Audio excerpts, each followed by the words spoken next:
tal? ¿Cómo les va? En Perfiles de hoy vamos a hablar con Ana Falco. Bueno, Ana, podría decirse, es una gran difusora de las actividades más importantes de la Iglesia Católica Argentina. Fue convocada por la RAI, la radio y la televisión italiana, participa de varios espacios que tienen que ver con la difusión de distintas actividades y fundamentalmente también, bueno, una figura que fue convocada en varias oportunidades a reunirse con el Papa. Y hoy estamos ante la beatificación de la Madre Catalina de María Rodríguez, que realmente es una historia apasionante que tiene que ver no solamente con la historia argentina, sino que tiene que ver también con una mujer que se consideraba rebelde para los principios del 1800, es decir, una mujer que innovó también en la lucha por los derechos de la mujer, bueno, y que el Vaticano por unanimidad ha decidido consagrar su milagro y otras obras también, y esto, bueno, significa una beata más en la Argentina. Vamos a hablar de esta historia con Ana Falco en segundos aquí en Perfiles de Época.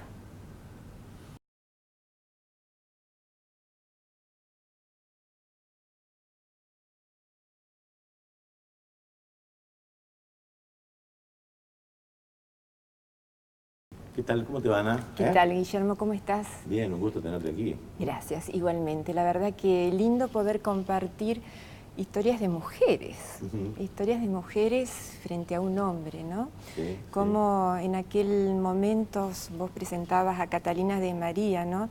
En el año 1800 nos tenemos que remontar, donde la mujer no tenía una participación y la mujer estaba silenciada, me parece, muy silenciada, de puertas adentro, tareas domésticas, y poco podía hablar adentro de la casa con su marido. Pero algunas no estaban tan silenciosas. Algunas se animaron. Algunas se animaron. Ajá. Decime, ¿quién fue Catalina de María Rodríguez? Catalina, creo que Catalina hay que ir abordándola por distintos lugares. Me parece que el seno de su familia es la que la va perfilando cómo va a ser ella. Nace en una familia muy acomodada económicamente, socialmente, políticamente. Ella es prima de Derqui, del que fue nuestro presidente. Después de Urquiza. Exactamente. Su papá fue secretario de gobernador, su tío fue de gobernador de Córdoba. Todo eso hace que una mujercita vaya escuchando conversaciones dentro de la familia de los grandes desafíos, porque teníamos que hacer de la Confederación Argentina el primer gobierno realmente para poder llegar a Rivadavia. Entonces en ese hogar se forjó historias soñadas, donde había que poner toda la entrega, pero no solamente de cómo llevar adelante esa entrega, entregaban también su vida. El tío abuelo de ella entregó su vida junto a Liniers, fue fusilado. Entonces me parece que esa familia va ayornando la personalidad de esta nena, una nena que uno piensa, bueno, si la va a hacer beata, la vida la mimó, fue una nena, digamos, que no tuvo grandes desafíos, que no tuvo momentos oscuros, pero justamente es todo lo contrario. Catalina... La toma también en la guerra entre unitarios y federales. Sí, un momento... Un país convulsionado por las luchas internas, ¿no? Convulsionado, unitarios y federales, gobiernos e iglesia, hombre y mujer, convulsionado también internamente, porque ella lo vivió de una manera muy especial. Cuando ella tenía 2 años, fallece una hermanita. Al año siguiente nace otra hermanita, pero fallece su mamá. Entonces ella es desarraigada de la familia y la crían tías abuelas. A los pocos años fallece su papá. Vuelven a desarraigarla a Catalina, pero ya no con sus hermanos, pasa a otra tía abuela y sin sus hermanos. El final del cuento es que ella vive... Estamos hablando de nenas de 3 años hasta 9 años, o sea que es la que va forjando y cómo vive los desarraigos, las pérdidas de personas importantes de su vida, como son sus padres, sus hermanos. Pasa el tiempo, Rosas había expulsado a los jesuitas, entonces recién a los 17 años ella tiene oportunidad de hacer su primer retiro ignaciano. En ese primer retiro ella se enamora de esta espiritualidad, encuentra el gusto de hacer el silencio para encontrarse, pero encontrando. Esa es la verdadera síntesis de Catalina, me parece. Sí, ¿su vocación religiosa cuándo arranca? ¿Cuándo comienza? Ella la descubre a los 17 años con este primer ejercicio ignaciano. Lo que pasa es de que ella era una mujer especial. En aquel momento la mujer se casaba o era de vida religiosa, pero en el año 1800 ser religiosa era de claustro. Y ella no quería eso, ella quería estar en la calle. Entonces no tenía la posibilidad de cumplir su sueño de ser religiosa, pero estar encerrada. Ella sabía certeramente que tenía que caminar las calles de Córdoba. Entonces su guía espiritual la asesora que se case con un señor viudo que recién había perdido a su esposa y tenía 2 hijos que criar y no lo podía hacer. También una persona de renombre, político. Entonces, militar Zavalía. Exactamente. Entonces ella decide casarse y se hace, digamos, la madrastra de estos 2 chicos. Ahora, ¿eso conspiraba contra su vocación religiosa? ¿Qué lección tuvo allí? ¿Por qué se casó, por ejemplo? ¿Por qué se casó? Entendiendo un poco la lectura de su historia, de sus memorias, de sus cartas, creo que ella termina haciendo una entrega de su vida para salvar el alma del que luego va a ser su marido, porque él estaba tan deprimido por la pérdida de su mujer y porque no podía criar a sus hijos, que si ella no le decía que sí, un sacerdote amigo de estas 2 personas entiende y sabía por confesión que él quería matarse, porque no sabía qué hacer. Y ella, enterada de este caso y que estaba siempre en procura de estar salvando almas, ella entendió que era la misión que le tocaba en ese momento. Y se casa. Y fue una excelente mujer. Creo que se casa primero por salvar un alma, no sé si fue un amor. De todas formas, en aquel momento los matrimonios se arreglaban. Claro. Se organizaban. Sí, más en determinadas clases sociales. Exactamente, que es la clase de Catalina. Y bueno, termina siendo una excelente mujer, lo acompaña muchísimo, vienen a vivir acá muy cerca, Paraná, cría estos 2 hijos de su marido. Ella queda embarazada después de 8 años, pero nace muerta su hija. Es decir, que la historia de dolores siguen forjando a esta Catalina. A los 13 años de casada, ella queda viuda. A los pocos años, su hijastro, el hijo de su marido, muere en sus brazos. Y bueno, ahí ya despojándose de los hijos de su marido, ella vuelve a su primer gran amor, que era entregar su vida al servicio de los demás. Y en eso entiende que tiene que hacer un servicio en la iglesia, pero no comprende porque no quiere claustro. Claro. Entonces ella es la primera que trae a la Argentina esta situación de religiosas donde pueden salir a la calle, que es el concepto que nosotros tenemos hoy. Pero en el año 1800 no existía, solo en la cabeza de Catalina lo forja. Bueno, y tanto es así que son reconocidas sus cabalgatas en las sierras junto o por lo menos en relación con el cura Brochero, ¿o no? Claro, Brochero de joven va a hacer los retiros que ella comienza a organizar en Córdoba ciudad y él como novicio los va a hacer. Pero después hay una peste, entonces los 2 se ponen a curar a la gente enferma y en ese curar se empiezan a hacer amigos. Brochero vuelve atrás la sierra, quiere abrir la casa de ejercicios, quiere fundar la escuela de las niñas y hay una señora en la ciudad de Córdoba que inventa este sistema de religiosas donde podían salir.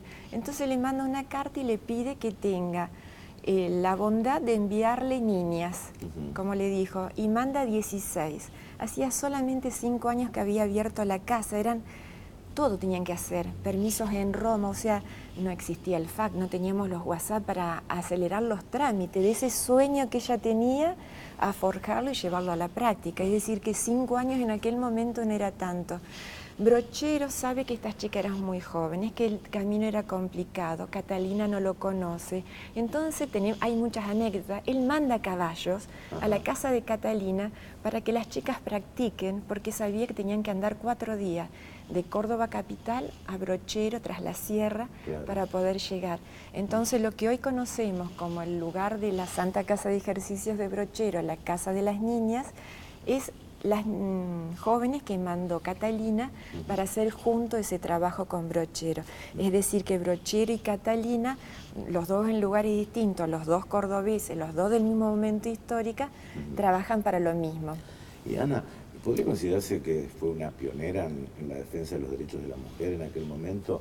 Pero me imagino que también habrá pasado sinsabores, habrá pasado algún tipo de angustia, porque que una mujer se rebele en 1830, 40, era impensado, ¿o no? Impensado, no era gratis, todo tiene un costo en la vida también.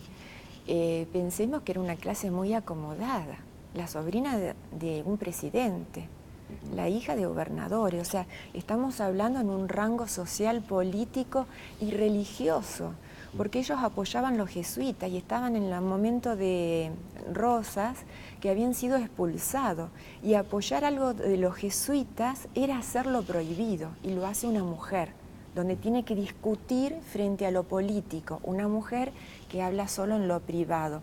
Y ella, en aquel entonces, se hacía la gran diferencia entre las señoras y las mujeres. Sí. Las señoras eran la que daba el apellido o el marido porque era casada, por la alcurnia donde nació, o porque tenía algún rango de herencia familiar. Y la mujer era la mulata, la esclava y la prostituta.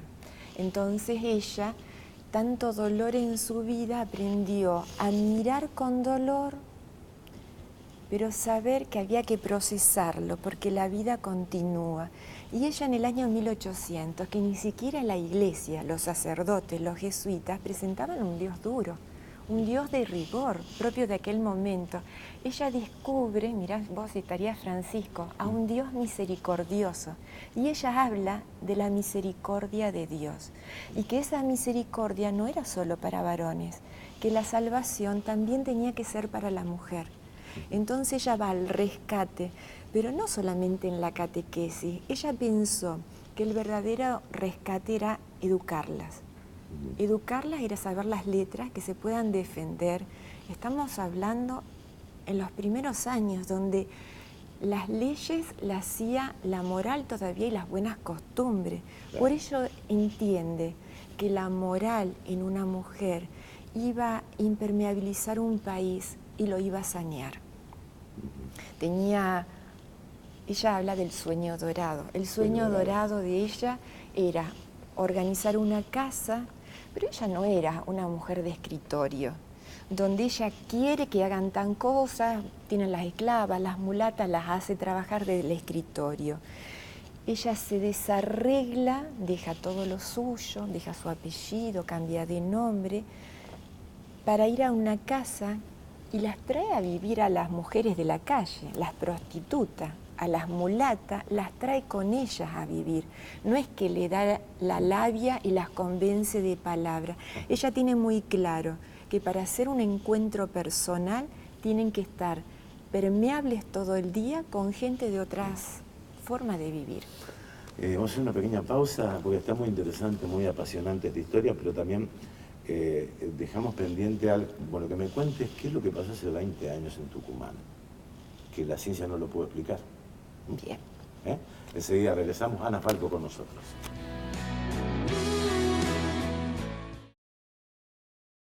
Bien, seguimos con Ana Falco, esta apasionante charla sobre la beatificación de Catalina.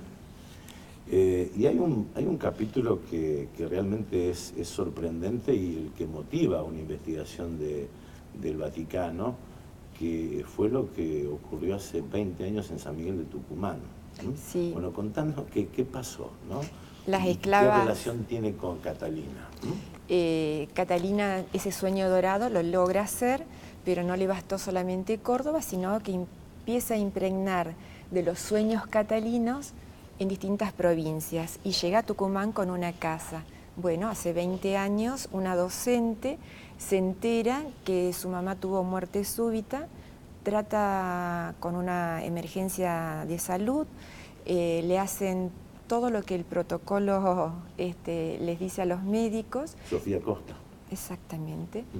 Y esta docente tucumana recibe la triste noticia cuando sale el médico del job room diciéndole que su mamá había fallecido. O sea, logra tener el dictamen médico de su mamá fallecida. Y ella le dice, yo digo, la certeza de la fe de algunas personas. Ella le dice que está rezando con Catalina, que por favor que ingrese al médico, la hija, que ingrese y que siga insistiendo, porque... En la reanimación. En la reanimación, pero sí, que siga insistiendo en la reanimación. El médico le dice que ya había hecho todo el protocolo, que ya había hecho todo el tiempo necesario y que no volvía, que estaba médicamente muerta. Y claro, bueno, ella en esa certeza, ella no puede entender que Catalina no le haga esto. Entonces lo obliga casi, le dice imperativamente que por favor vuelva, que ella está intercediendo a Catalina. El médico no le queda otra cosa que volver, con pocas certezas, nada. Él sabía clínicamente que estaba muerta, pero le hace caso. Según la explicación de los médicos, no había ningún signo vital. No. Estuvo 20 minutos sin oxígeno, cuando sabemos que sin oxígeno el cerebro prácticamente se muere, sin ningún tipo de signos cardíacos. Y... recupera luego de esta impertinente respuesta de la hija, diciéndole al médico que vaya y que lo vuelva a intentar.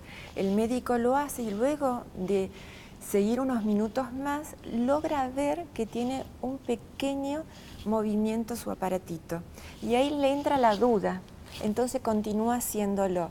Entonces sale y le dice que sí, que estaba con vida, pero evidentemente todos los minutos de muerta, lo que vos perfectamente decís, no hay posibilidades que no tenga secuelas. Entonces la llevan a terapia intensiva. Pero en terapia intensiva le hacen los controles y no encuentran ninguna secuela, no alguna. La dejan un día, la dejan dos, porque estaban esperando qué es lo que a ellos se les estaba pasando. No existía la posibilidad que un muerto no se ha muerto, y no existía la posibilidad que un cuerpo sin oxígeno en el cerebro no quede en secuelas. Claro. Uno sabemos que a veces un simple ACV nos deja secuelas. Y bueno, esta mujer, la hija, no dudó nunca que era la acción de Catalina, entonces ella informa que este era el milagro, o lo propone como milagro, para que de sierva de Dios, dentro del camino de la Iglesia Católica, una persona con un milagro. ¿Qué es el milagro? Está diciendo, está la presencia de Dios. Necesitamos la certeza que Dios actúa a través de una persona, de un instrumento, de alguien. En este caso, Catalina dio la certeza. Tengo entendido que el Vaticano lo aprobó por unanimidad. Es decir, lo que tal vez la ciencia no puede explicarlo, los médicos, hay documentales donde los médicos tampoco se explican qué es lo que pasó. Sí, te saco de tema. Sí. Tuve la suerte de estar conversando en muchas oportunidades.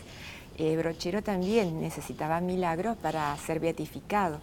Y estuve en muchas ocasiones conversando con el médico que tenía que elevar el informe, un agnóstico. Médico puro y sin... Entonces... me dice, se perdió un eslabón, me dice en la historia. Y le digo, ¿cuál es el eslabón? Y me dice, que no entiendo, me dice, entre lo que pasa con ciencia y la vida de este chico. En ese caso era un bebé que había tenido un accidente en la ruta con sus padres. Y me dice, me falta ese eslabón. Y bueno, las personas que tenemos fe, uno piensa que ese eslabón que no tiene explicación es justamente lo que la Iglesia dice, la presencia de Dios, dándonos a nosotros los que estamos en la tierra y los que por ahí tenemos ganas de mirar o que a veces nos llama la atención, decir, bueno, más allá de todo esto existe algo en la trascendencia. Creo que, porque ¿qué nos puede servir para nosotros? La vertiente religiosa, más allá de eso, ¿no? Hay algo que quede sin respuesta. Algo agustiniano como primer motor de la vida, o puede ser algunos... Se ha tratado de explicar de diversas formas, ¿no? Sí, yo creo que eso es lo importante. O sea, uno dice, estuve en una beatificación. Yo siempre animo, el que tenga oportunidad, aunque sea agnóstico, yo estuve parada con este médico agnóstico junto en la beatificación de Brochero. Me di ese gustazo. él estaba llorando. Estuve en la misa del día siguiente de la Acción de Gracias y me dice, no sé qué pasa. Por mi mano solo di una certificación católica. Vivo llorando y no tengo respuesta y me interpelo todos los días de hace meses. Me llevaron a Roma y sigo sin la respuesta. Y yo le dije, ¿no se anima a pensar que debe haber algo más? Y me dice, ¿sabes una cosa, Ana? Creo que vos tenés razón. Pero ¿sabes qué? Me tendría que replantear toda mi vida. Una misa de beatificación vale la pena asistirla. El que tiene fe dice que es el cielo que se junta con la tierra. Es un Dios, los cielos son especiales, siempre pasan cosas especiales. Pero no lo digo yo, que puedo gustarme y disfrutar de vivir algo de la fe. Lo digo que estuve sentada y junto a una gnóstica que hizo la certificación para que un chico pueda dar testimonio de que algo raro científicamente pasó. Se nota que te apasionan estas cosas, ¿no? Lo tuyo en lo personal, ¿no? La Sí. posibilidad de difundir, de contagiar, de estimular, ¿no? Sí, bueno, en el caso de Catalina se acercó la biógrafa y tengo un programa donde converso también con alguien y me dice, ¿vas a ser Catalina? No, le digo, gracias. Tengo mi corazón con Antula, que es otra beata, no Antula. Sí. Y me dijo, no te hagas problema, Catalina se encarga, el que elige se va a encargar de tomar el corazón. Yo me sonreí y le dije, claro, tengo un combo en mi vida, no tengo ni tiempo, mirá si voy a tener tiempo también para difundir. Creo que los caminos se van abriendo solo cuando hay este tipo de noticias. En general no hacemos tiempo ni para leer ni para difundir. Los medios, salvo algunos generosos como vos, que estás siempre dispuesto a lo que es noticia. Y realmente yo a veces miro a las personas, aún como vos, a los que dan tiempo, generosidad, sus espacios. ¿Por qué esto no sucede si está uno solo el que tiene la noticia? Necesita una cadena ininterrumpida de gente para que se produzca la comunicación. Entonces, muchas veces vivimos en un mundo muy rápido, muy acelerado, ¿no? Y queda poco tiempo para la reflexión, tal vez para poder armonizar las cosas que tenemos en la cabeza, ¿no? Sí, creo que eso es lo que fascina, que hay veces que en la rutina diaria, el estar en este tipo de comunicación te hace poner los pies en la tierra, acordarte de dónde sos, quién sos y a dónde vas. Eso es lo que me fascina, que si no tendría esta parte uno se olvida a dónde voy. ¿Y nunca te preguntaste, Willy, a dónde vamos? Ana, ¿a dónde voy? Corro, pero ¿a dónde voy? Entonces estos mojones, estas mujeres, esta gente que hizo la Argentina, nos tiene que interpelar, como a cada uno que nos escuche, ¿a dónde vamos? Encontrar la respuesta, cada uno es personal, es adentro, es como dijo Catalina, en silencio, dátela sola, pero permitite hacerte la pregunta. Catalina no imponía. ¿Y sabes qué? Hay un estudio muy interesante de una grafóloga con las cartas de Catalina, más de 1600. Estudió la letra y llegó a la conclusión, uno también puede extraponerlo de lo que uno lee, una excelente comunicadora. Y creo que uno podría hacer un manual de comunicadores para cualquiera, docentes, comunicadores en medio, con lo que ella usaba. Era asertiva, era firme, nunca perdía la calidez, tenía el humor, sabía ser fuerte pero en caridad, jamás lastimaba al otro, porque necesitaba, decía ella, ser asertiva y lograr su objetivo. Realmente, Ana, ha sido un placer esta charla. Muchísimas gracias a vos, gracias por tu espacio, gracias porque juntos pudimos desandar lo que es Catalina, un mojón en la Argentina. Muchísimas gracias. Ana Falco con nosotros.